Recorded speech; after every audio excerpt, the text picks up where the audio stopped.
I'll put some links in the chat so you can follow us, and this will be very helpful. So that keep us going. We will get started very soon. Just wait like a few more minutes more because we have a nice number of attendees. So about 90 people registered for this event. So we like to let the most of the people have the chance to log in. You know that you can be part of our team if you like. You can suggest speakers if you like. You can be a speaker yourself. So I'll put here some Google Forms where you can just put down your name and we will get back to you. I'm sorry if so we always do these sessions in English, even if we are a ladies' room. But we are happy to have an international community as well as the Rome Italian community. So we learn English, we learn how to code and make data analysis. So happy the session is in English. Yeah, okay, it's good like to have a language which is a link to everyone. Thank you very much. That's one of my passions. Yeah, I love spatial data. Rafaela will say more. Okay, just introduce a bit. We are a team of volunteers that organize these events because believe in lifelong learnings and also in open source learning. So we are happy to provide a platform to let the people learn as much as possible. So if you like to suggest any things that you would like to see, you would like to learn or improve, we will be happy to arrange that for you. Yeah, will be. Both presentations, because we have part 1 and part 2. So I'll put the links of the presentations in the chat. But don't get loose focus. Okay, thank you. Okay. Welcome, everyone. It's a pleasure to have you all here. Today, Our Ladies Room presents From Basics to Advanced Health Analytics, Exploring Diabetes Data, presented by Federica, May, and Lucy. Just a disclaimer, this talk is recorded and will be posted on our YouTube channel. Please remember that all our attendees adhere to our code of conduct for introducing yourself and asking questions. We ensure a safe, inclusive, and harassment-free space for learning. So just to remember, what is Our Ladies? It's a global art community with inclusive environment focused on diversity, with free learning resources, and with networking and mentoring space. So Our Lady Room in numbers, our community has been grown up a lot since 2022. And here in the right, we have our top 10 events that we explore about data visualization, interactive R, Python, and Shiny, geospatial data, Quarto dashboards, GitHub Copilot, and pipelines, forecasting, and other more. So our team, it is May, Federica, and Lucy. I will introduce myself a little bit just to understand my path. I am a dietitian, but I work mainly with chronic diseases. I did my specialization in cognitive behavioral therapy and my master's in cardiology. And I am a PhD student also in cardiology, working with cardiovascular epidemiology. So Federica, you can introduce yourself. Feel free. Yeah, thank you very much. Very briefly, I am an actuary and a statistician. I love coding and playing with data. I am an author. I've written a book titled Health Metrics and the Spread of Infectious Diseases with Machine Learning Application and Spatial Model Analysis with R. So I invite you to check that because it might be useful. I'm also enjoy organizing those things while doing other things. Thank you. Okay, the presentation outline will begin with epidemiological thinking, the problem statement that we are looking for. Second one, in packages, data import, initial manipulation, handling missing values and outliers, creating derivative and categorical variables, descriptives, data visualization, estimating the prevalence, inferential analysis for qualitative outcomes, and the end, clustering. So the problem statement, it is when you are doing a research question, you need to know everything that you're going to answer. So in this case, why we choose diabetes? Well, 500,000,000 people in the world is living with diabetes in 2023, according to GBD data.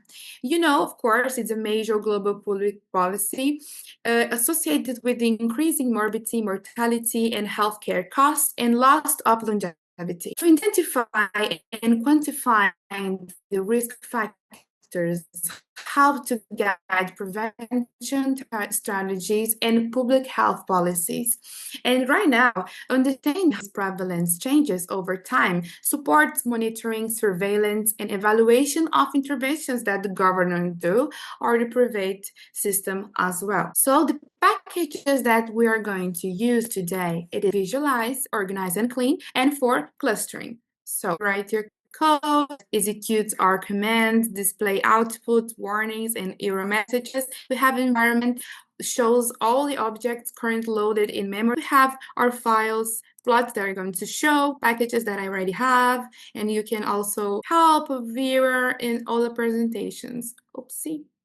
So we create as to the basic things. Well, first of all, you have to install your packages and you run, for example, we set our directory and then we see that we can import data. First of all, we need to see our path. Oh, Rafaela, I don't know how to see this. Well, you go to your folder, right? And then you click in the right and put copy as path. And then you put in here, but just have attention that you need to change the backslash for the other side. So then you put your paste and the database that you're going to use. In this situation, we are using an Excel file with 2 sheets. So we want to import the 2 of them. So I'm going to create an object called D25, 15, 25, and we put the function read Excel, the database, and the sheet that I'm going to use that I'm calling D15 and 25. So we run right here. I'm sorry. We need to run everything. And then we use the function bind rows to combine these rows. So we are saying, okay, D15 mutate, please consider the year, it's this sheet. And the same thing, 2025. And we use janitor to standardize our names. So before actually discussing the database, I would like to talk about the sampling method, because these studies use a simulated database based on previous studies, but we simulate a random sample. As we were in the hospital, for example, with your patients or students. So this study may use all the types of sampling, such as stratify, cluster, or complex sampling. So depending on your sampling method, you will need to make adjustments in your code to perform the correct inference analysis. So just to clarify, the type of your sampling influences the way that you wrote your code. So the other thing that's important, it's the pre-processing part. You check the initial structure. We can use head or other types of functions, but the easiest one is head. So you have this table of the main importance of these variables. It's a little bit like a sample of what you're working on. So to checking missing values, especially when you're working with small samples, you can use this function that is saying, okay, if there is an A, please tell me for this database. We're calling data frame diabetes. So we can say there is no any values, but if you are working with big, long databases, complex sampling, there are thousands of variables, probably this is not the best idea. But in this case, we can use this function. So for creating the derivative variables, what we need to do, let's go back to the presentation. Let's go back.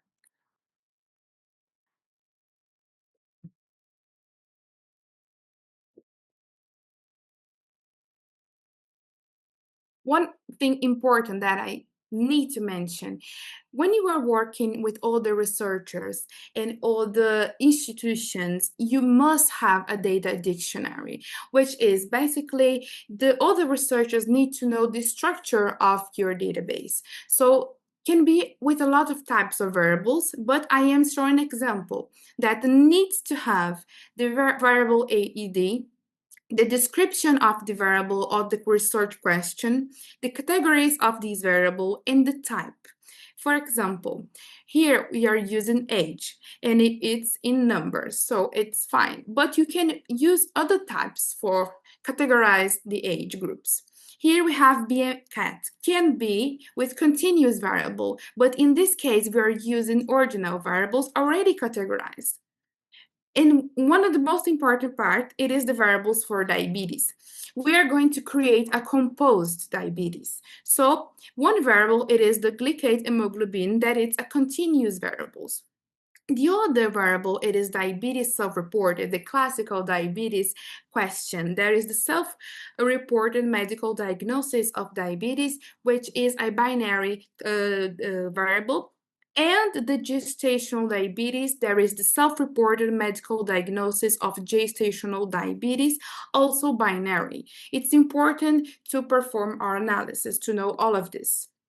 So to creating derivate and categorical variables, we can use the dplyr in the function mutate. So here we have the mutate functions to create new variables or modify existing ones. Here is the syntax, and you're going to see this in the code as well. And to use conditional logic, we can use case when, especially when we are using multiple conditions. For example, we can use case when the condition that we want, the result, the condition, the result, and true, the other default result.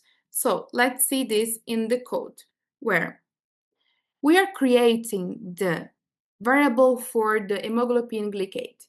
The first thing we need to do is to put our object to our database that we are using. So we are saying, okay, pipe modify my array database.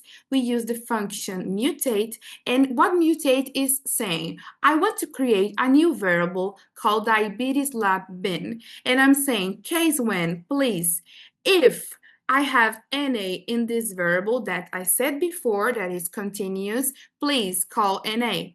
And if our variable of lab, it is higher than 6.5, that is actually the value for diabetes, we consider that we have diabetes. Without all the answers is no. So we can check the names with the function names. So we can see year, sex, lab, our new variable lab bin, any other types. So we can create a subset for seeing these new variables that we already create. And then here we are, country, lab, and diabetes bin. But we don't want only this. We want to create a composite variable, which is the total diabetes. What I'm trying to say that I want to the self-report positive or the laboratory positive and exclude the gestational diabetes. So we create this case. But you can create other types of cases, but it's one example that we can use when you have different types of data. So what I'm saying right here, my database, I am modifying my already one. We use a pipe. Pipe can be like this, or I prefer using like this, but you can choose whatever you want, wherever you want. So we use mutate, please mutate, create me this new variable called diabetes total, and then use case when to say if my diabetes gestational is no, and I want a diabetes self-report, yes, or diabetes lab bin, yes, and then we have the case of diabetes, otherwise we don't have. So we create this variable, and then we can see in this subset our new variable called diabetes total. That is the patient that we're going to use to calculate the prevalence.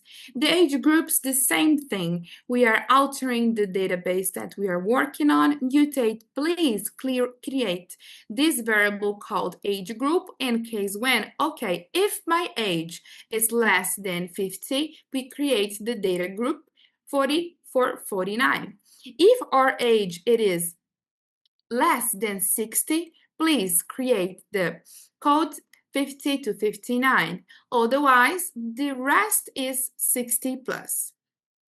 And then we can create our new table with all these variables that we already create. So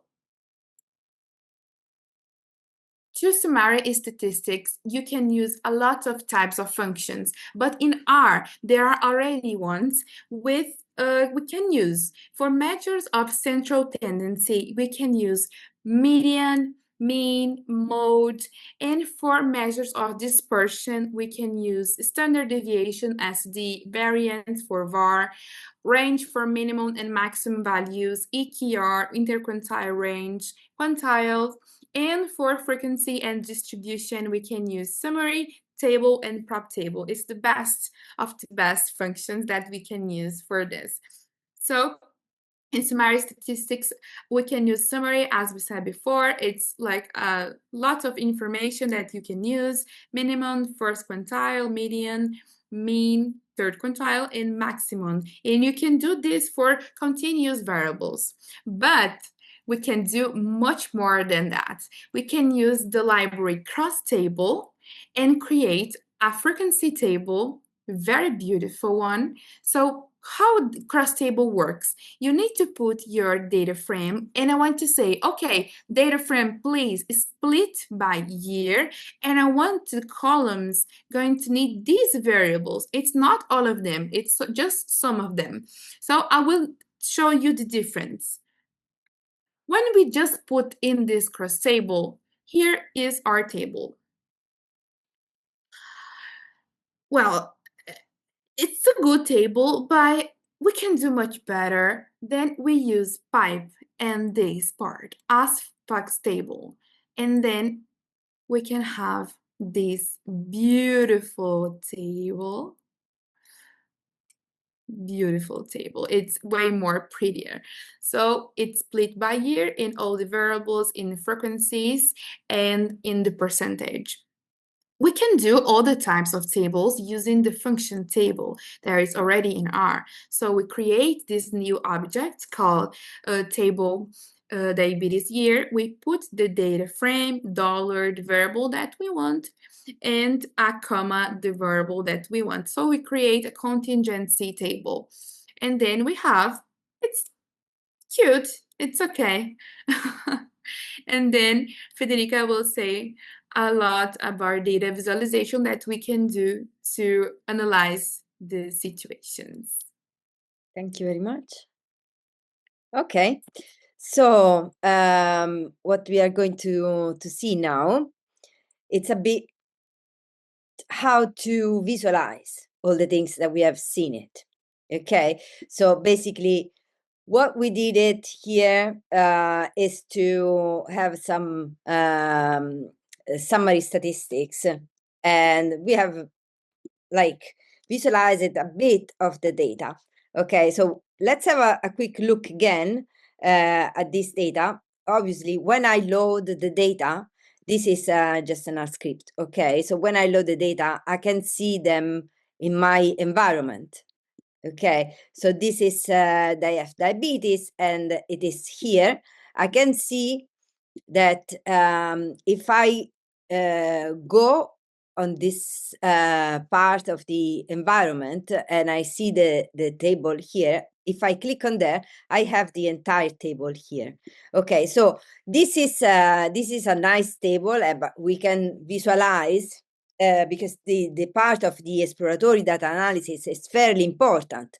So we need to see what's in the data and what's best than visualizing some information, okay? So here, what we do, we can even toggle these filter things and just step inside the filter. We can already see what is roughly the distribution of the age, for example, and this works with numeric data, or the laboratory value for diabetes. But what if we want to do ourselves, okay, and see how it looks if we do some plots? So we can use, what we use today is the ggplot2 package. So the ggplot2 package, I don't know what is your level of knowledge about this type of plots, but basically it allows you to customize the visualization step by step, layer by layer, as much as possible. So you can even use just the classic R function plot by selecting the variables that you want to put inside, but with ggplot2 you can do much more. Okay, so this is the first step of doing a plot, and basically what's happened is that I've put the data outside.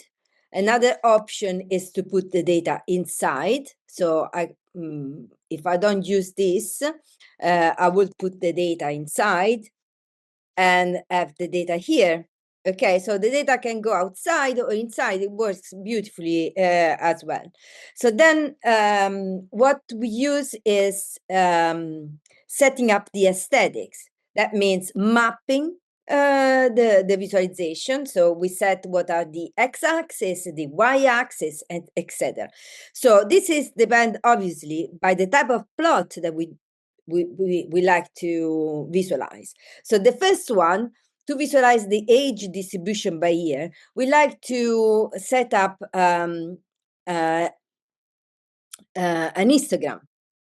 Okay, so to do a histogram, we need to we don't need x and y axis, okay, because what the histogram does is basically showing you the frequency distribution. Okay, so this time what we do is basically what we need is what I'm writing is to set up an aesthetic function. And this is very important because inside this aesthetic function, we put the variable x and y. As I said, this time what we need is just the x-axis. And so we use the age. And then we fill the histogram. We want the histogram to be filled by the year. We have 2 years, 2015 and 2025. We have simulated this data. Okay, this data, as Rafaela said, is simulated. And what we do basically is to visualize an histogram for both years of the age. So what is the frequency and the frequency distribution of the age by year? Okay, in order to do this, the year need to be a factor. Okay, so this will be the first level of our plot. As you can see, there is nothing inside. So this is an empty canvas. So what's happened next? That we need to add a layer. Okay, this is basically the basic level structure of making a plot with ggplot. And then you can have different layers, add layers by layers. So this time with the geom underscore, you can have the highest variety of layers. Okay, this time we do an histogram. Okay, so this way, if we just run this bit, we can see row, a very basic type of histogram. Okay, and we can see that having set year as a factor, we have both like the 2015 and 2025 years distributions. Okay, but now we like to customize that a bit. Okay, it's like we can use the position function, and this if this is set to identity. Okay, so now you see that things changed a bit. So they are now overlapping each other and show you where, for example, here we can see that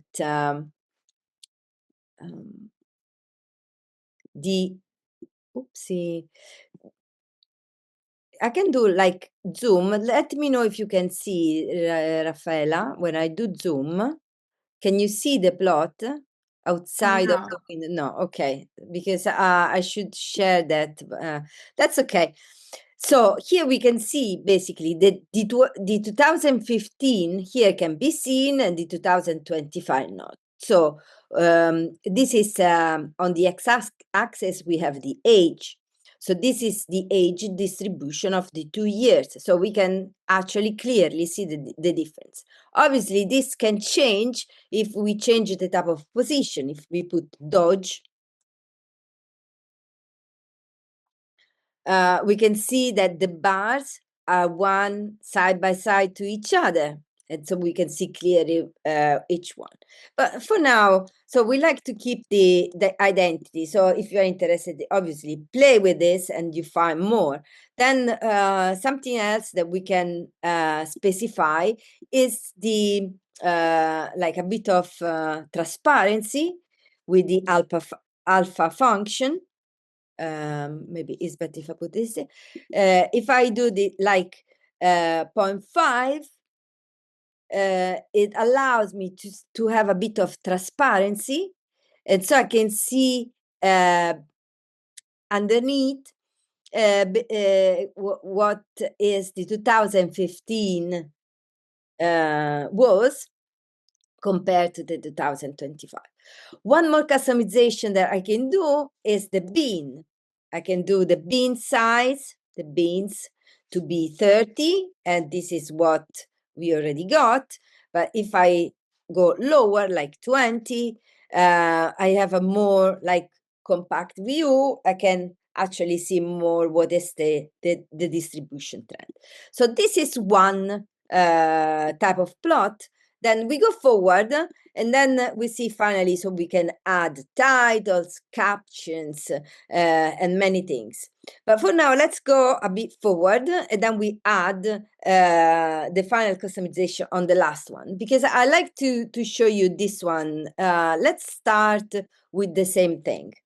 Okay, so now what we do is basically having a look at the distribution of the diabetes, the glycate diabetes for both years.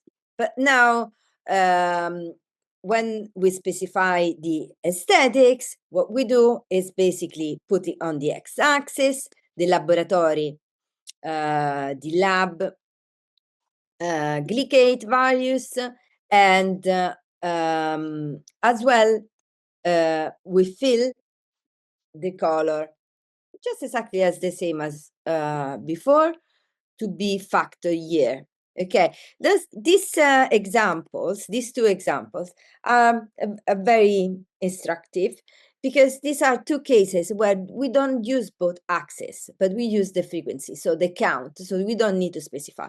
And this time, what we do, I don't want to make, okay, is the geom density. Okay, so this is the density.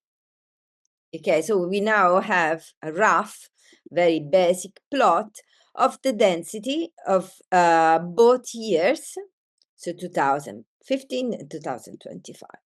Even here we can add like the alpha, and have a bit of transparency. And so it's like, looks better.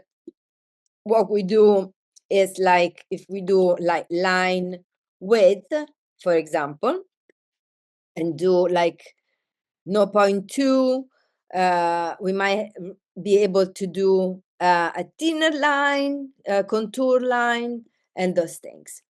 So this is very a beginning of something that we start learning how to make visualization and customizing visualization. But now we want to see other layers. Okay, so let's say that we do again use the diabetes data, but we want to have a look at the what would be the interaction between gender, age, and diabetes. We can use what type of plot would you use for that? Does anyone would like to guess or just instruct us? Tell what type of layer would you add to this type of plot for making this type of visualization? Anyone? Anything? All good? Nothing wrong? So can you can unmute yourself, I guess, and or put in the chat. There are a lot of options. Yeah. What type, when you're thinking interaction with risk factors, how you can show, oh. Okay, I'll start putting the what would be in the x-axis. Okay, so just consider that we want to have a. How would you look at? How would you have a look at an interaction? Very simply. Yeah. Hello, Lucy. Sorry, think I'm gonna put Lucy as a co-host in case she cannot unmute herself.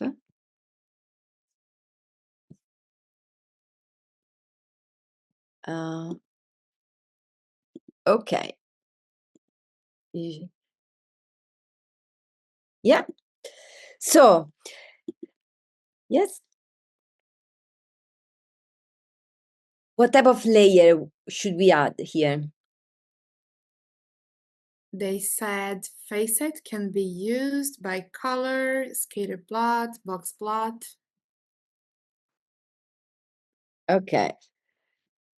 I just have put like a bit of extra information. So we have this empty canvas. So if I run this, we can see that we have an empty canvas. And now we need to add a layer. Okay, so think about what type of interaction we are trying to achieve. Okay, we want to see the values of diabetes totals against the age. I also feed it by sex.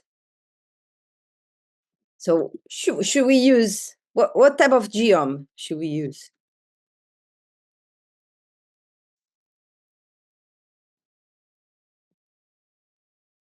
Should we use a box plot?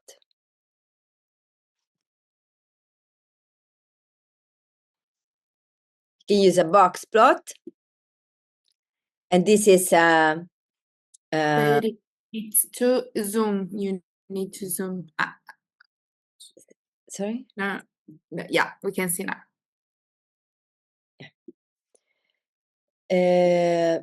So this is a box plot, and it's an interesting type of plot that allows you to visualize the median value. This line here is the median value, and the top and the bottom sides are the interquartiles, so the minimum and the maximum. But as well, you have this, they show you the outliers. So those elements that are not enough to be included within the distribution, so that they goes outside the interquartile range. And so here we can see that for those ones who do not have diabetes and are, because the green is woman and the red is man, so some women that do not have diabetes in this distribution of data, we found some outliers. And so then when we pass the word to Lucy, she will tell more about how to get rid of these outliers, how to deal with these outliers, and especially when we do clustering. Okay, so if I don't know if you have any questions about Federica, yes. Mungba Novsfood said something interesting. Will be interesting to use geom violin and geom jitter. Yes. So there are other options. Okay, so we have a violin plot. The violin plot is, let's say, a new type of box plot. So it's a bit like nice, nicely to see. Obviously, this is not customized, so you can do much more. But as you can see, this the largest part is that part that you see on the box plot, and if you can draw a line, for example, you can use other geoms to draw an horizontal line or a vertical line, and then you will see that it's the mean value, the largest part, and then you can match it with a mean value. So this is a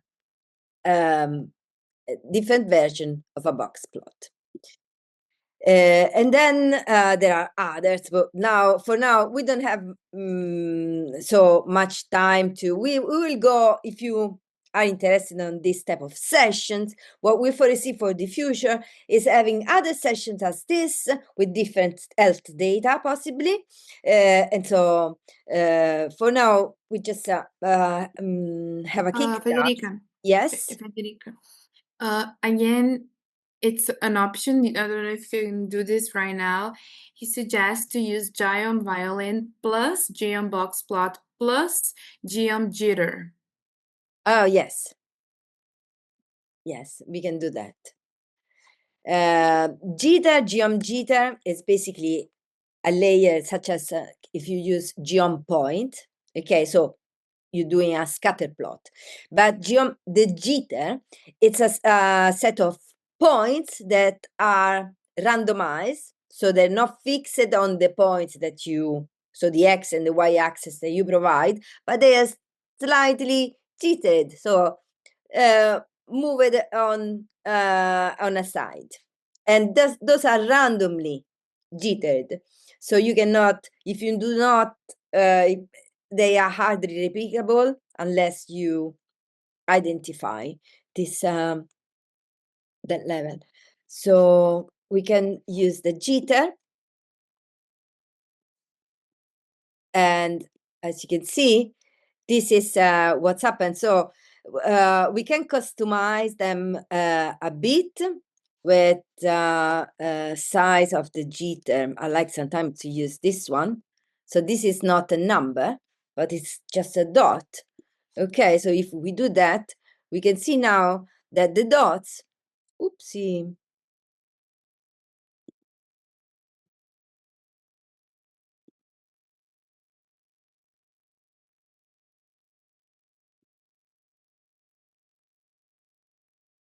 Okay. Why did, well, okay. So that quotation point allows you to make the smallest dot ever. Okay, so the in case you want to use it, but we can reduce the size of the plots. Obviously, you can see that they're not much exactly, but the largest part is this, and I sometimes do not suggest to do that. It depends on data, and so, but it gives you a rough idea of what we are talking about. Okay, so as you can see, the violin plot grabs all the outliers in here. So finally, to conclude, what we can add to these plots, for now, let's comment these things out. Sorry. Just use the box plot. What we can do is to add some colors, some different colors. For example, if I grab these things and copy just for you to have a look at that. So if I use this function scale fill, okay, so basically as well as the scale function allows you to have a variety of different options. Okay, for now we use the fill because we want to fill the box plot, and we set some specific values for that. Okay, and then what we do is adding some titles, and I copy and paste to make faster. So we use the lab function, the labs. So the labels, sorry, the meaning of the function is labels. Okay, so to cut short, it's called labs, and we can set the title and customize it name for the X, the Y axis, as well as for the legend. So if I run all this thing, I can see now I have a nice box plot, okay, with a legend. I don't know how you see because I have the, let's put it bigger. Okay, so a nice box plot with specified colors and a title and customized X and Y axis names, as well as the legend. Okay, so for me is everything, and I'll pass the word to Lucy. No, to Rafaela first, and then to Lucy to finish up these things. I will continue thinking about the epidemiological thinking about the analysis. Let's go. Okay.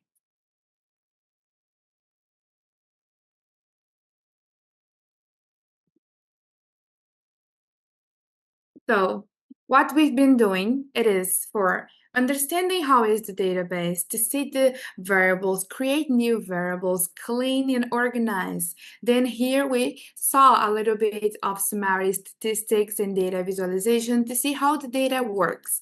So the second part, it is to estimate the prevalence. And basically, to doing that, we use the function group by of the dplyr package. Basically, you take the data from multiple rows or columns and perform a mathematical or statistical operations to transform a large volume of numbers into a simpler way. So in R, there are two main arguments that can be used to perform data aggregation, which is group by. With group by, we group the data in one or more columns that it's create subgroups actually based on the values of these columns. Sorry. So we have also summarize that we choose the name of this new column in created by applying some statistics, referencing the column which we want to perform this calculation. So here is the syntax, and we're going to see in the code how this works. So here is the code of calculating the prevalence. We are creating this new object called prev_summary, and we are saying, okay, modify our database, use a pipe, and saying, okay, please group by, split by year, and continue calculating, and we use the function summarize. Well, summarize reduce each group to one row. and we are saying, I want to create this new variable, pre-diabetes, and I'm saying, please calculate the mean of diabetes total, considering the response yes and NA are true, we are saying, okay, please remove all the NA. So what the thing it is that, as we can see, we have binary outcome, yes and no. So the median of this binary outcome, it is the prevalence. So with this function, we create our prevalence stratified by year. So 2015, we have 15% of prevalence of diabetes. In 2025, increased to 24%. But the question we have is, these differences in the proportions, in the prevalence, have significant statistical difference. So to say about a little bit of chi-square, you need to know about the theory. So the inference that we are doing can be for the estimate the proportions and test this hypothesis on these proportions. Chi-square answer this question. Are the differences I am saying between these groups are real, or could they have occurred by chance? So the chi-square compare the observations of the data and what will be expected if there is no association. So we need to have very clear about the hypothesis, which is, we have the null hypothesis that says there is no association between these variables. In the other terms, we are saying the proportion in each year, it's equal, it's fine. In the other hypothesis, it's the alternative that says there is an association between these variables. In the other way, we are saying the prevalence in 2015 is different from the prevalence from 2025. Another thing important to say, it is to specify the type 1 error, which is the alpha. In this study, the alpha, it is concluding that there is a difference in the prevalence of diabetes between the years. In fact, actually, there's no difference. So it's important to know this specific theory to understand the results that we're going to analyze. Other thing important, it is that as we are working with categorical variables, needs to be independent observations. In one big important question to you do in your study, it is this: is the sample large enough to use the chi-square? Depending the number of columns, you're going to have different types of expected counts. But as we are going to use table 2 for 2, the most expected counts, more than 80%, needs to be higher than 5. Otherwise, this analysis it's not appropriate. So what the test give us? The p-value, that is the different statistically different between the years. We have the degrees of freedom. We have the expected values that shows what we would see under no association, and the standardized residuals that shows where is the difference come from. So the p-value says if there is an association, and these residuals shows where this association come from, because we are working with 2 years, but in the future, in the other slides, we'll see they're going to compare other types of things. So we're going to need, oh, is this part coming from, of these types coming from the result? So how to interpret these results? Well, we are going to use a p of 5%, an alpha for 5%, but you can use to your study other types of alpha, for example, 1%. But in this case, we're considering a p of 0.05, evidence of association. We are considering the residuals higher than 2, that I'm saying that these cells contribute strongly to this result. We can have positive and negative residuals, that is saying positive when we have more cases than expected, and negative fewer cases than expected. So we are going to see this in the code. Just to organize our thinking, our epidemiological thinking, the first question we need to answer, it is, the prevalence of diabetes changed significantly between the years? The first question we need to do in this, what is the outcome and how many categories? Well, the outcome is diabetes total, as we said before. The categories, it is yes and no, it's binary. Second question, how many samples or groups are being compared? 2 independent groups, in this case, the 2 years. Third question, what type of data is being analyzed? So we are categorizing year, it's categorical grouping.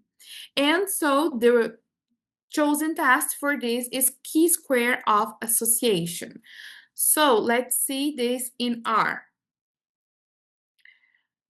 As I said, the first question, it is this prevalence of diabetes.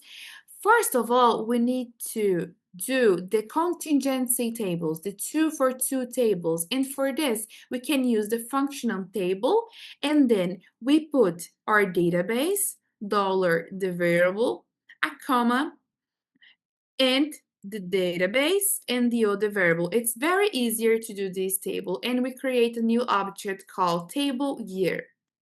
So the chi-square, it's easier. You just use the function key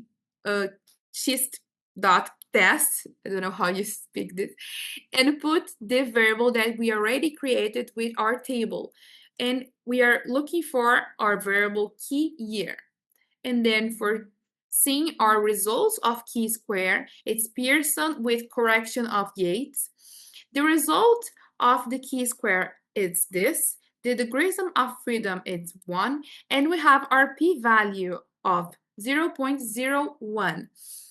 I don't know if anyone knows how to interpret this data, but if anyone understands a little bit of chi-square, and if I'm explaining right, my p-value is less than 0.05. What would be your conclusion? It's a question for everyone.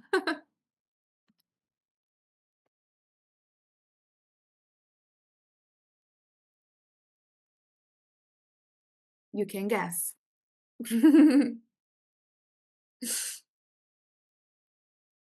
Here we are talking about hypotheses testing, new hypothesis things. Yeah. Let's go back. We have the null hypothesis that says we don't have difference, and the other hypothesis, it's the alternative. So we are saying that is difference. So if we had a p-value less than 0.05, we are saying that the first hypothesis, it's not true, because we are seeing differences. So the alternative hypothesis, it's right. So the result, it is that we reject the null hypothesis. That means that the prevalence of diabetes different significantly between the years. And we can see also the residuals. To see where is the difference, we have these residuals and what they say. Well, here in 2015, it's a negative value, so expected less cases than usual. And here in 25, we have a positive number saying that we have more cases than expected to 2025. So we have the other question, the second question from the same database. Will the prevalence of diabetes differ significantly between the countries in the year of 2025? I want to specify that this question is very different from the first one because the hypothesis is different. The null hypothesis is the diabetes prevalence, it's equal across the countries because the object right now, it's not year, it's countries. So the alternative hypothesis, it is that diabetes prevalence differs between at least 2 countries because it's not only one country or two, it's more than this. It would be less countries if we compare, for example, Brazil and United States would be 2 for 2 tables, but it's not 2 for 2 tables anymore.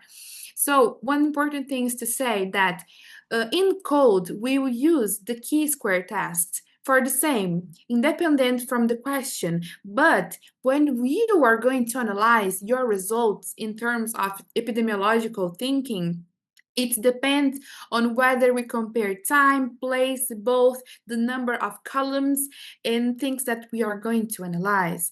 So again, what is our outcome? The same thing, diabetes, binary outcome. Second question, how many samples or groups are being compared? Right now, it's multiple independent groups. Here we are comparing Brazil, China, Italy, USA, and South Africa. And this analysis is restricted by year. We are not comparing 2015-25. You are comparing inside 25 what countries differs in the prevalence. So what type of data is being analyzed? It's the country. So the statistical test right for this question, it is chi-square test of homogeneity. So let's see this in the code. Well, the first of all, we need to filter the year because we are analyzing in only 1 year. So we use our data frame and put, okay, I'm filtering on only for this year. So we create a new variable called data frame diabetes 2025. So we do the same thing as before. We create a contingency table for countries and diabetes. In the other question, it was year, and now it's country. It's the same thinking. And then we run this tab and we have the prevalences. But we don't want to see this. We want to compare the statistical differences between these proportions. So we do the same thing. We use the key test in our new result. So we have this result. It's not that good result because as you can see, the p-value is higher than 0.05. So, and we can see also the residuals. These residuals, it's very different from the first question, and we can see this in a specific way. But the interpretation of the result of this chi-square, we can't reject the null hypothesis, because if you reject the null hypothesis, you are saying that it's different. But unfortunately, we don't have evidence to differ the prevalence in diabetes between these countries in this specific year. So, Federica will explain a little bit of this way to identify where is the greatest contribution in the residuals to seeing, okay, which country leads these residuals, this difference in the prevalences. Federica, it's yours. Yes, thanks. I will use your screen. So this is a nice function, the mosaic plot. And so basically what we put inside, this is what produce the output is a nice bar plot, okay? But it looks like a mosaic. As you can see, it's a stacked bar plot, but it's like a bit more customized. And what, to do this, what we do is putting our data. We can, with the main equal option, we set the title, and then we can specify the colors if we want to have the colors. Why we don't need to specify more? Because this tab, our data tab 2025 is already set up, ready for this function. Can we see the tab, the data tab 25? Yeah. Okay. As you can see here, we have no and yes. And so the two will be colored and grouped by country. So this is a nice to know, a nice function to know. So if you want to make like a customized nice bar plot, stacked bar plot, you can use this mosaic plot function. The interpretation of these residuals, it is that, of course, you can see Brazil show a higher expected numbers of diabetes cases, but the task that we saw in Chi-square shows that we do not achieve statistical significance, but we can see a difference, but this difference is not statistical ones. So and now Lucy will talk about how to do cluster with this analysis. Okay. So first of all, I would like to know in the chat, has anybody done any clustering already?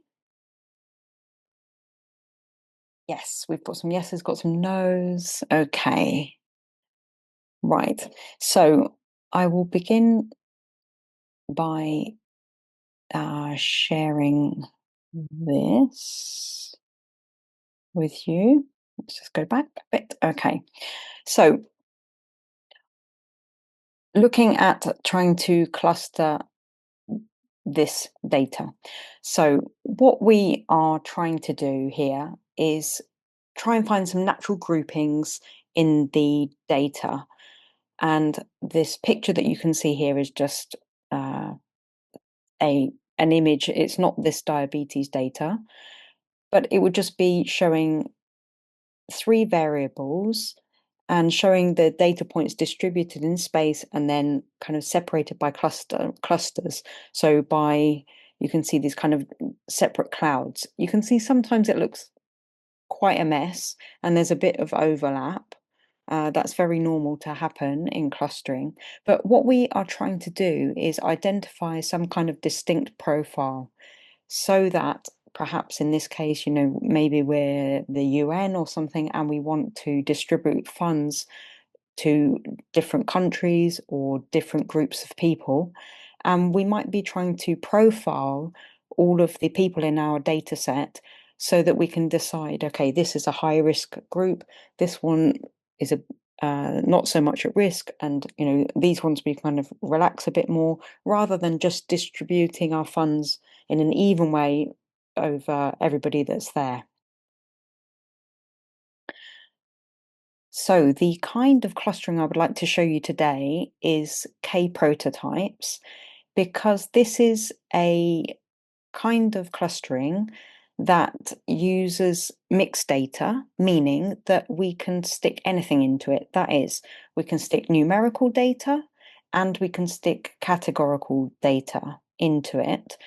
And what we are trying to do is to minimize the distances, and we will basically be using the k-means clustering algorithm for the numerical parts, and then using k-modes, which is a way of dealing with the categorical data.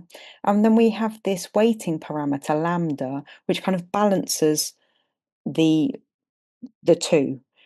There is a bit of tuning to do here because we need to kind of have a look at how many clusters we're going to be aiming for and what is the weighting that should happen between the numerical and categorical parts of the data that we have.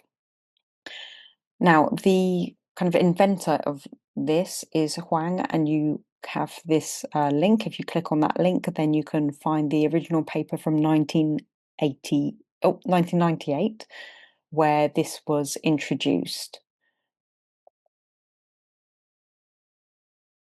So you might be familiar with k-means. It's been written about kind of everywhere on the internet, left, right, and center. And k-means uses numeric data. And if you do have some kind of categorical data, like different countries, for example, then you would use dummies. So your 5 countries would become Are you Brazil? Yes or no? Are you South Africa? Yes or no?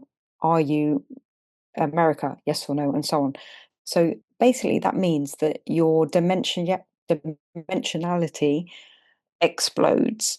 So if you have a large data set, then it really means the time for running your algorithm is going to kind of really expand.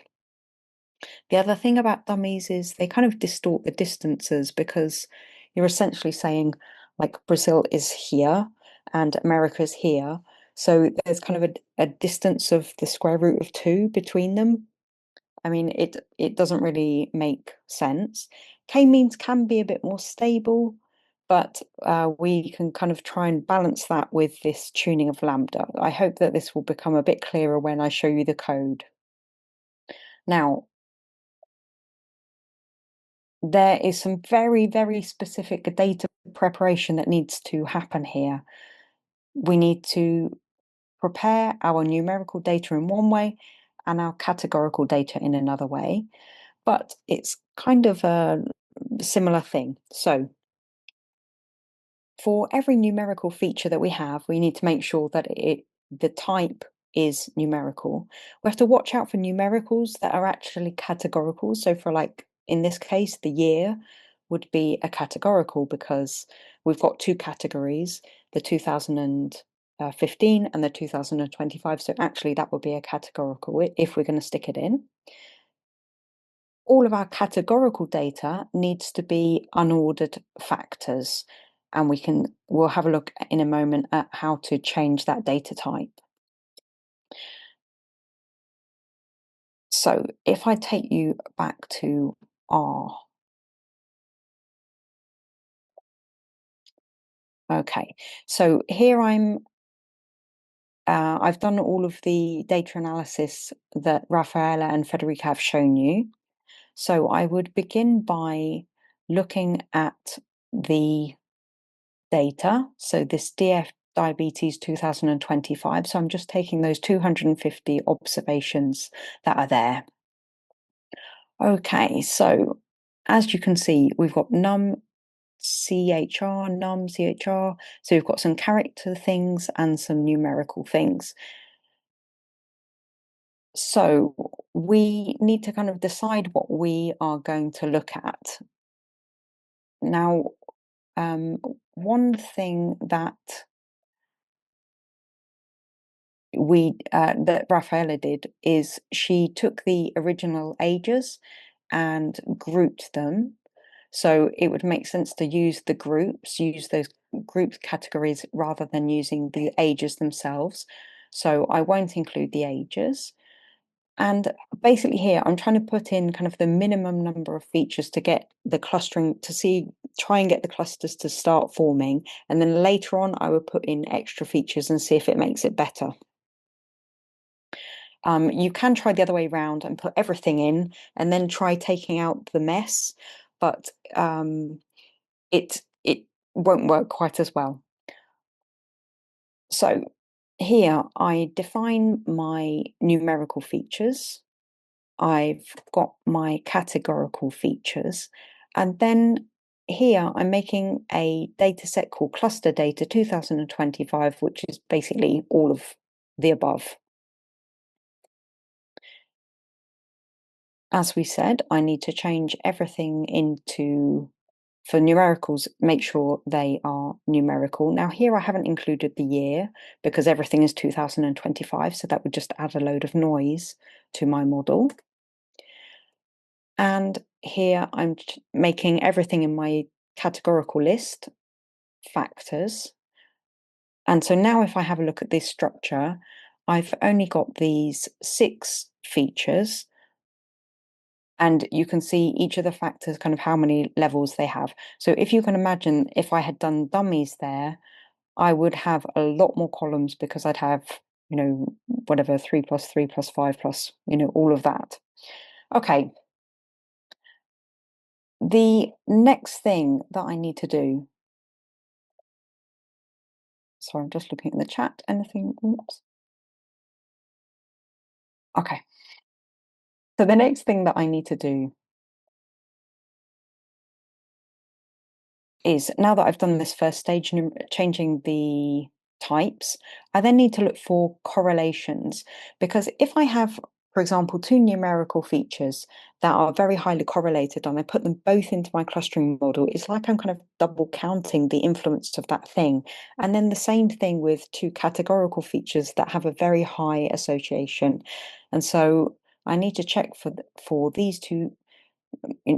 They're called correlation and association, but they're essentially both correlations kind of thing. And I need to pare down my model to the least thing possible. So coming back to our studio. So here I'm taking all of my rows and the numerical columns, and I'm checking for correlation. Well, actually, I've only got one numerical feature. So here, okay, it's a 1. But if I had a correlation that was 0.7, 0.8 or above, then I would make a choice, choosing one or the other, or maybe transforming the two somehow, but I would be trying to put in one feature there. Okay, for the categoricals, I have the function Kramers v, and this is going to test the pair of features, country and SDI. Now, SDI, as Rafaela would have shown you at the beginning, is something which is more or less calculated on country. So when I do this calculation, I'm getting a very high Kramers V. So this is worrying. It's basically putting the same information into the clustering model twice. So I need to drop one of those. And so I will just come back up here and just make a choice. Which one am I going to get rid of? SDI, or maybe because of the analysis that Rafaela did earlier, maybe I should get rid of country as well, because she found that there wasn't much difference between the different countries. So in fact, I could get rid of both of those. So if I run this stuff again, just make sure that everything is okay. Okay, so now this doesn't work because neither of those things are in my data frame anymore. Okay, so that's okay. So what I really should be doing is going through every categorical feature that is left and working out the Kramers V, but I'm a bit lazy, so I'm just going to use this. I made some pairs. That's giving me all of the possible combinations. And then I'm just making a little table just so that I get all of those numbers all in one Lucy, go. I'm Yes. sorry to interrupt you. Yes. Martin made a question. Yeah. What is the cutoff for dropping? It's also an option to make a new variable from the two related variables. It really depends on what the data is. So you could combine them in some way. You could, this is all feature engineering. So you might want to consider maybe, for example, for Kramers V, one thing that we did is with the age groups, we just chose kind of these almost random groups, the 40s, the 50s, the 60s, but it didn't have to be that. It could be grouped in different ways, or, it really depends on the situation, and you would have to kind of have a play around with your data and also have some domain knowledge about what goes with what. Okay, I hope that answers your question. Okay, so the other values that we're getting are very low. So for Kramers V, I would look at basically 0. I would hope to see values here of 0.6 or less in order to have two features that are kind of basically not too correlated to each other. Okay, the next thing that I need to do is the looking at outliers for my numerical features and rare groups in my categorical features. So this is basically trying to make sure that I don't have outliers that, or rare groups, or kind of rare values that are going to throw off the clustering a bit.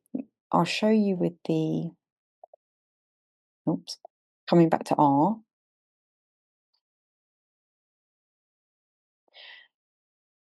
So if it's probably easier if I show you with the data. So if we have a look at the outliers here, we can see that we've got all of these values for this lab HbA1c that is basically indicating, you know, do they have diabetes or not.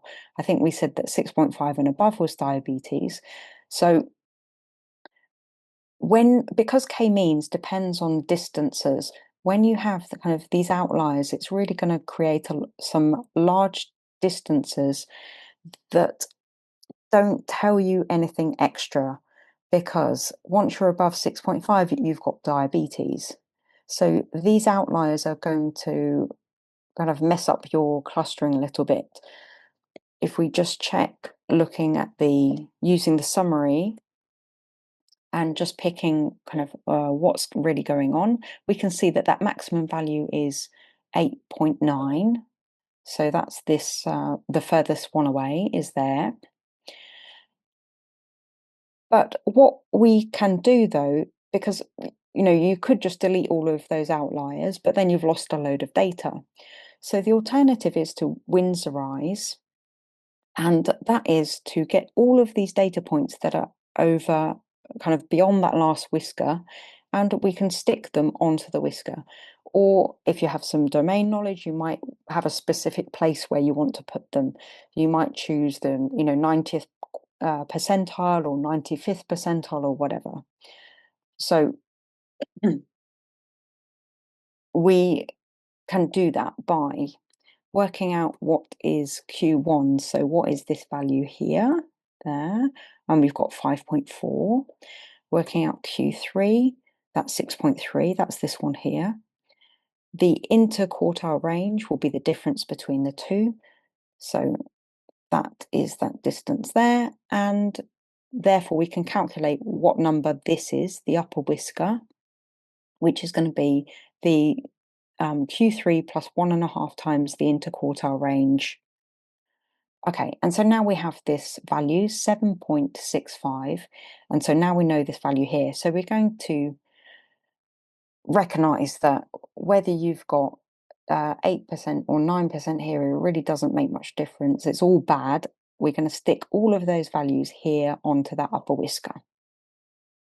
The way that we can do that is, well, first of all, I'm going to save the original data so that I have the numbers not messed up, just in case anything goes wrong.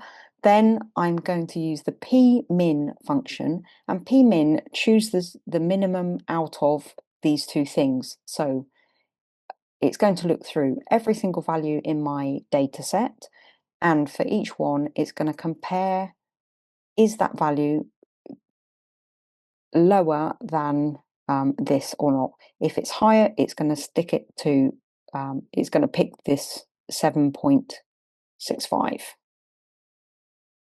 Okay. Just to double check that upper whisker, we've got 7.65. And if we check with the summary, we can now see down here that the maximum value is now 7.65, whereas before it was 8.9. So it looks like it's worked. We could even replot our box plot just to see. And okay, there we are. All of those values that were outliers have gone, and they're now kind of all in there. We would need to do the same thing at the bottom end if there were any outliers on that end as well. Okay. So now we need to do something similar for the categories. So within each feature, you need to see if any category has less than 5%.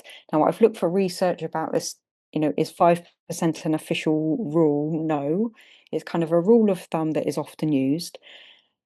If you do have a category that is less than 5%, then you need to think about regrouping the categories within that feature. So let's say it were countries, then you, rather than looking at countries, if you had one country with not many values, you might want to stick it together with another country that's near it, or that has the same GDP, or has some other characteristic, or you get the small ones and stick them together and call it other.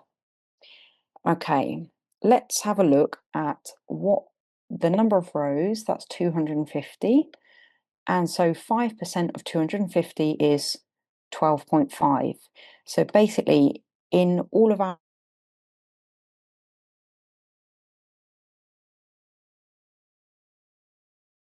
12 or fewer values. And we can do that.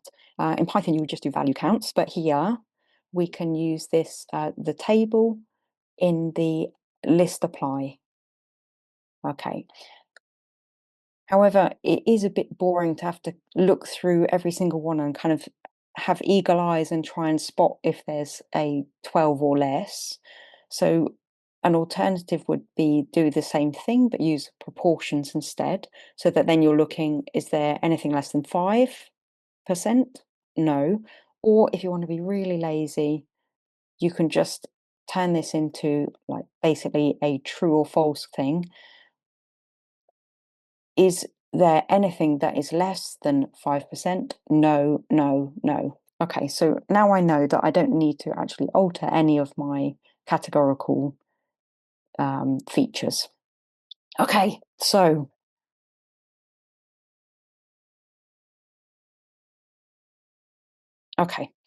we're here. We've done the types, we've looked at the correlations, we've looked at the outliers and the rare groups. So the last thing that we need to do is standardize our data. This is important even if you just have one numerical feature, and you do it like this.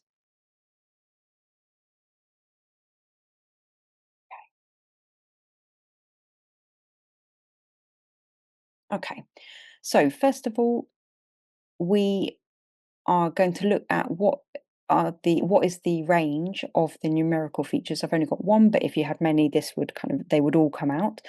Okay, and we can see that we've got from the 4.8 up to that famous 7.65.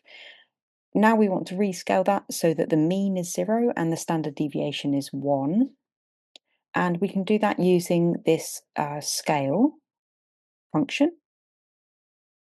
And now, if we recheck the summary, then you can see that it's going from 4.8 to 7.65. It's now going from -1.5 to 2.13.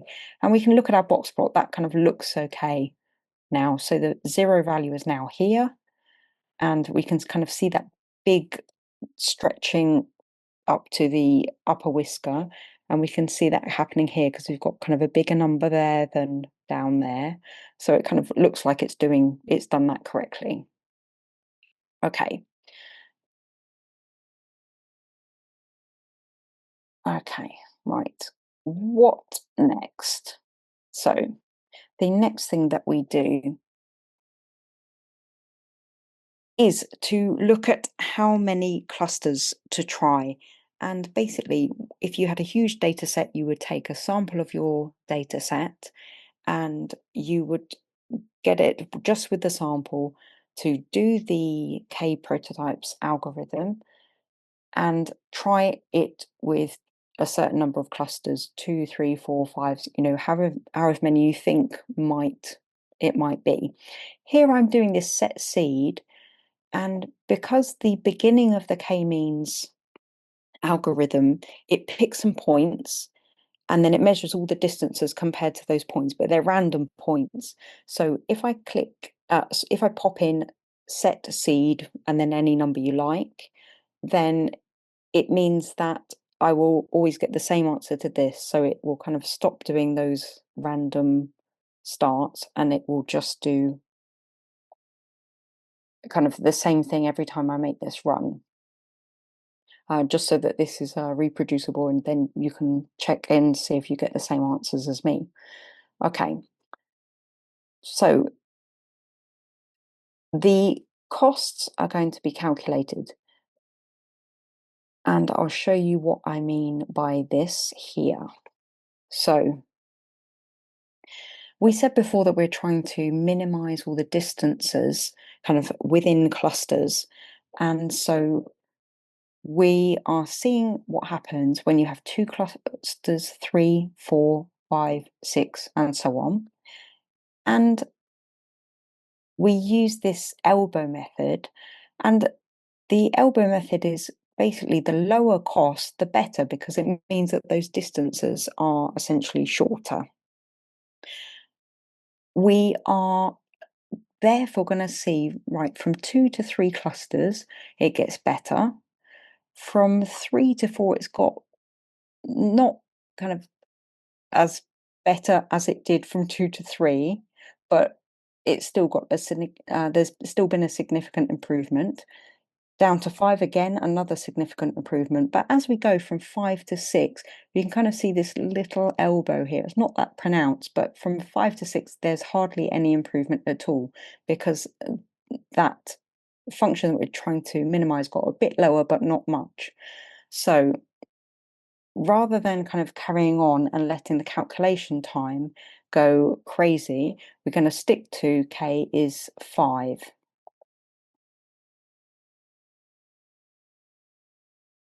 And now we do the thing for real. So we set a seed. I went a bit crazy with my seed that time. Sorry, I got excited. And then we actually do the clustering.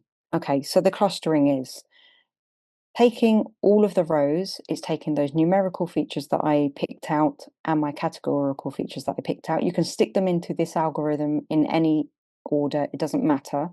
If you're doing this in Python, then it does. So do be careful. The k that we're choosing is the optimal k that we set up there, 5.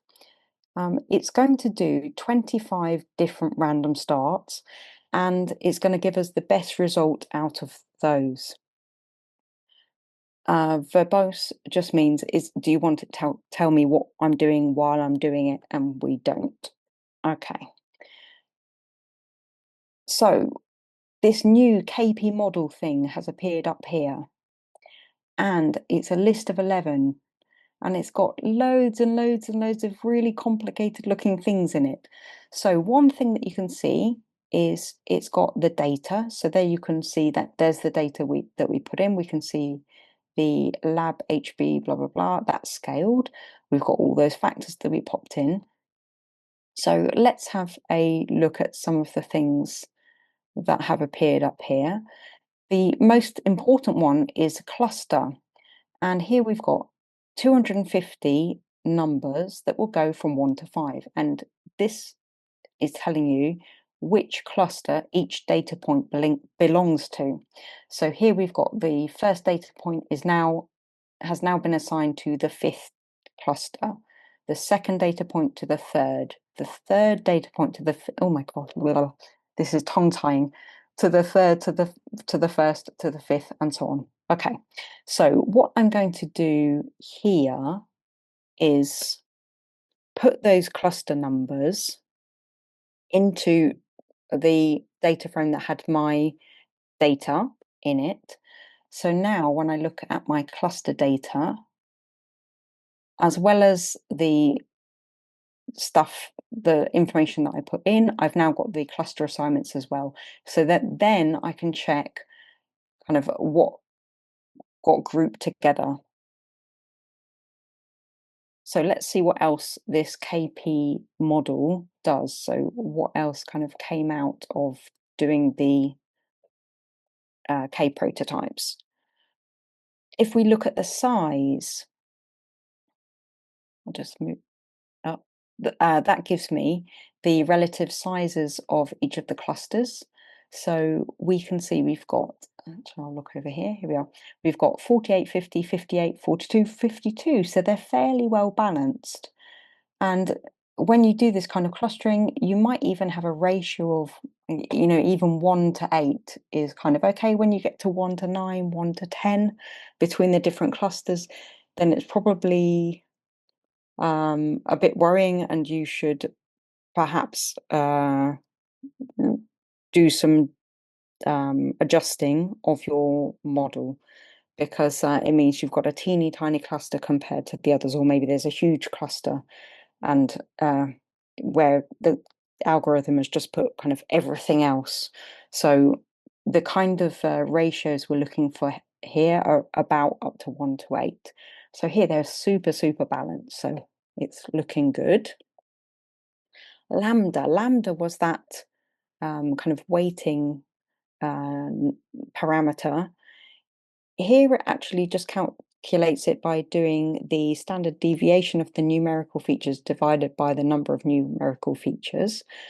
However, we could start tuning that ourselves. We won't do that today, maybe another day, but that's something, just like we played with the values of k, we could play with the values of lambda and kind of try and see what gives us a better clustering result.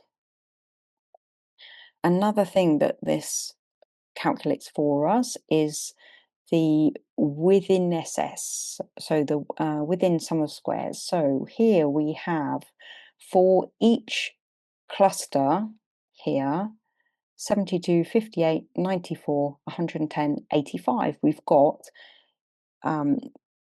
that function that we were trying to minimize. What is the result for the first cluster, second cluster, third, fourth, and fifth?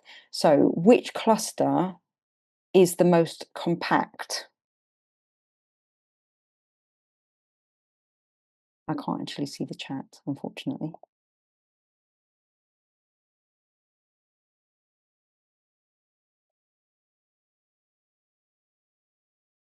Yes. Number So 2. lovely, that's right. So we've got a very compact second cluster. Which one is the worst? We've got this 110, so we've got a not as compact cluster there. Then the function will also tell you the total. And so if we were doing a lot of tuning the k, tuning the lambda, then our overall objective would be trying to get that total down as far as possible. We could even do a bar plot to have a look at the various clusters and see which one is more of a kind of nice compact cluster and which one is a bit more spread out. Another thing that you can look at is how many iterations did it take? How many iterations did it take? 5. Oh, that's not bad. So because basically the algorithm will keep going until it cannot improve any further in that minimization of the distances. So it just means the algorithm kind of settled down quicker, or reasonably quickly. It only took 5 iterations. And here is one of the most important things that we are interested in. What does each of our clusters tell us? So we can see here all of in the first cluster, we have predominantly men, predominantly overweight people, and predominantly 50 to 59-year-olds, and so on. So we can kind of see what is coming out as the mode for each of the categories there.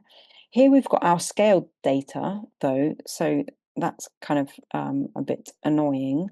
So we can use the group by function that Rafaela used too, and we might as well stick in kind of what's the size of the cluster, what is the original that lab HbA1c value, and kind of all of the other things. I just need to remember here to take out country because we decided to cut that. Age is okay because it's actually looking at the age group, and so now I get a table which gives me an overall picture of what or who is in each cluster. So you might want to do some external validation. So what does this, in this case, we have the diabetes overall, do they have diabetes, that Rafaela calculated for us earlier. And so we can stick that into our cluster data. And then we can have a look per cluster, what's going on. So has the algorithm been able to, more or less identify who has diabetes and who doesn't? Well, you can see in the first cluster, it's mainly no. In the second, mainly no. Third, mainly no. In the fourth is mainly yes. And then that fifth cluster is a little bit more balanced, but it's mainly no's. We can look at proportions, and there it kind of stands out a little bit better. And then by cluster, we could have a look at the sex, at the BMIs, and so on, and so compare kind of for each cluster what is going on. If you don't want to do the heavy lifting yourself, what you can do is kind of select all of that, or take a snip of all of that, stick it into an LMM like Claude or something, and it's quite good at like giving you a wordy description.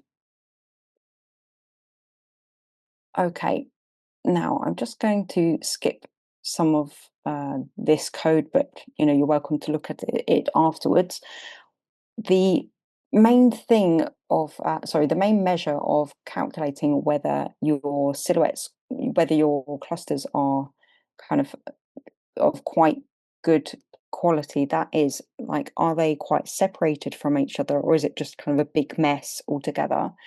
Is we can do the silhouette score. If you want to look up the research on it, it's Kaufman and Rousseau from 1990. And we can get the silhouette scores and the silhouette plots. When you first look at this, it looks like a small child has been let loose with a pen, but that's not the case. Okay.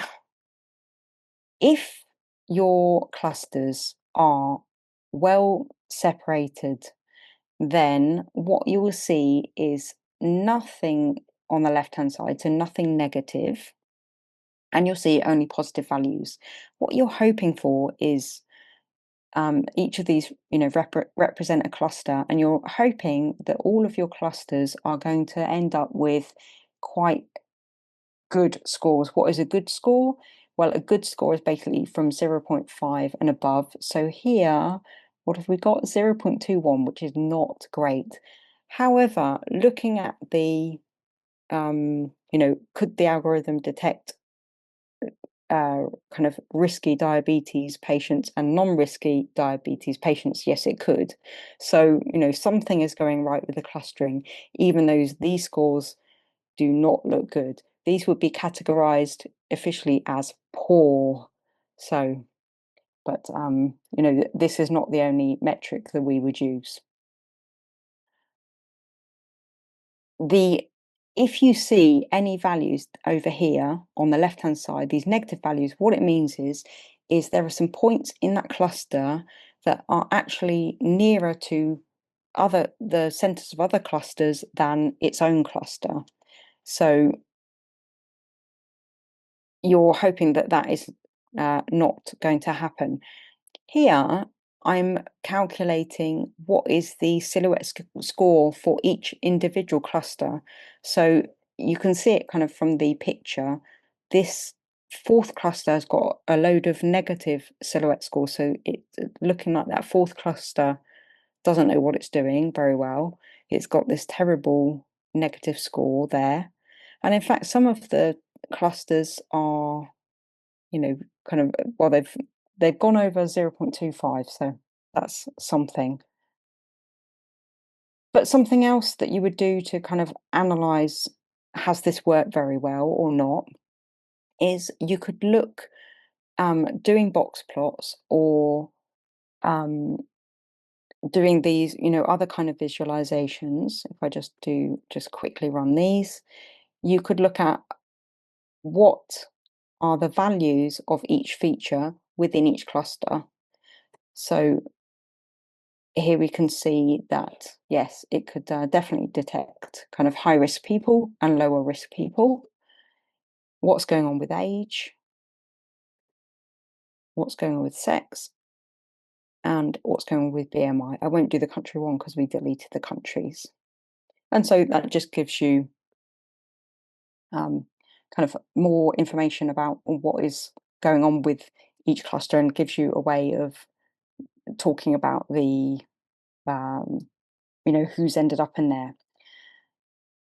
So silhouette was just one metric that you can use. There are other metrics as well called Davis-Baldwin. I'd like to remember you're going from D to B, you're going down, so lower is better. This one, Kalinski-Harabas, is going up. From C to H, you're going up, so higher is better. And done just means done, so also the higher the better, you're going up there as well. And so you can find those in these libraries. And if you want to kind of look at other metrics that you could use, and each one measures something that is slightly different. There are, if you've got some external data, like we knew who had diabetes and who didn't at the end of the day, then we could have done some analysis very similar to what Rafaela did, and try and get some metrics, some further metrics on has the clustering worked very well or not. When it hasn't worked very well, do not despair. There are some other things that you could try. You could try doing more starts. You could play with the K values, check that you did remember to scale your numerics. Make sure that you've done the dropped the correlated features. We did that. And you could also try then playing with that lambda value to see if you know that, for example, the numerics are really, really important, you could make the lambda very low, 0 point something. Or if you know that the categorical features are really important, you can make it higher. You could do more feature engineering. So, for example, the age groups, you might want to use the histograms that Federica did and try and decide on different groupings to see if that improved things. You could just try and remove noise, just try and see if it works with 2 features, see if it works with 3, and then maybe just leave it at that. Or you could forget about K prototypes and then try other clustering algorithms. There are a lot of other clustering algorithms that also use mixed data where you don't have to go through the whole making dummies and so on like you do with K-means. So that is my bit. I hope that you have found that helpful. Were there any questions on that? No. I have a question. Yeah. I am seeing here in the code that you have also hypotheses on the clusters. Yeah. Right. And here, one thing is interesting. It is the conclusion. It is about the prevalence in the clusters. You create 5 clusters. So in your opinion, based on the presentation, what would be your conclusion of this analysis? Okay, so the bit that I skipped the time was I was looking at the p-value and I got a very low p-value, but that can happen when you have, a big data set. The other testing that I did was for Kramer's V to see if the difference was actually significant, and there I got a very nice high value. I got a 0.7, I think 0.6, even with country in the mix.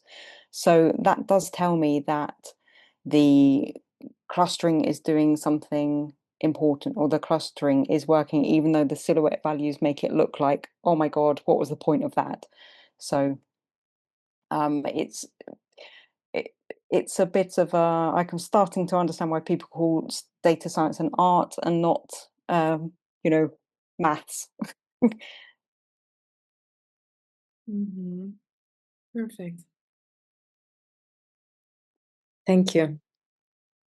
So thank you, Federica, everyone. I'll hand back to you.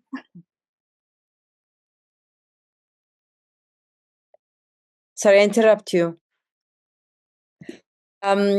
Okay, so thank you very much for joining us. I don't have the material ready for you, but I already provide you a large part of it. So you stay tuned. You will receive an email with the recording link and the full material. So this is not the end. So this is not just a one-off. This is the beginning of something. So please feel free to ask if you want to see something in particular. Send us an email. Get in touch with us by any of our social networks. We are everywhere. We are on Twitter, on Blue Sky, on Mastodon, Instagram, WhatsApp. So please, if you have the necessity or you like to investigate a bit more about a specific topic, please ask, and we will be, if we will be glad to arrange that for you. So this is just a beginning of something. So within a month or so, or a bit more. So it's not it's something that we are still deciding. So we will provide something similar to this that we've done today with other data. And so in the hope that will be useful to you to expand a bit more, learn R, use R for your analysis.